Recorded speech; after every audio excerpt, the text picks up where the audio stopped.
आज मैं फिर से आपको एक कहानी सुनाऊंगी। आपको कहानी सुनना अच्छा लगता है ना?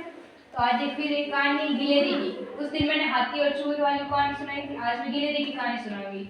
इससे पहले आपको ध्यान से सुनना है और बाद में इसी कहानी के अंदर से जो मैं प्रश्न पूछूंगी ना, उसको आपको अच्छे से जवाब देने हैं। इसलिए आपको ध्यान से ये कहानी सुननी है, गिलेरी की कहानी है। फिर मैं जिससे भी प्रश्न पूछूंगी ना, वो उसको अच्छे से जवाब देगा। ठीक है? अच्छे से कहानी सुनो। पहले गिलेरी की कहानी है। नीमा एक लड़की थी। तुम ध्यान से पहले सुनो। नीमा एक लड़की थी। उसके पास एक गिलेरी थी। आप चुप रहो, मैं बोल रही हूँ। उसके पास गिलेरी उसके साथ ही रहती थी। एक दिन नीमा बीमार पड़ गई। नीमा बीमार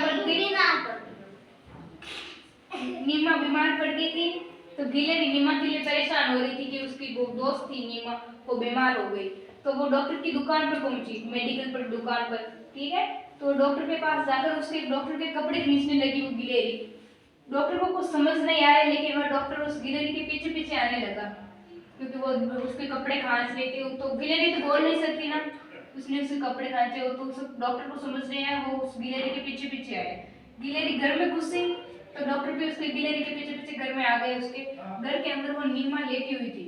डॉक्टर को समझ आ गया था कि गिलेरी क्यों उसे खींच कर लेकर आई, और फिर उस नीमा को दवा दी डॉक्टर ने, और कुछ दिनों बाद नीमा ठीक हो गई थी दवा लेकर। तो अब इसके अंदर से मैं क्वेश्चन है वो पूछ रही हूँ आपको। बीमार कौन था? नीमा बीमार थी। गिलेरी तो उसके लिए दवा लेकर आई थी ना। तो गिलेरी पर से परेशान क्यों हो रही थी? क्योंकि नीमा की तबीयत खराब थी। हाँ, नीमा की तबीयत खराब थी, इसलिए गिलेरी परेशान हो रही थी। नीमा को दवा किसने दी? डॉक्टर ने।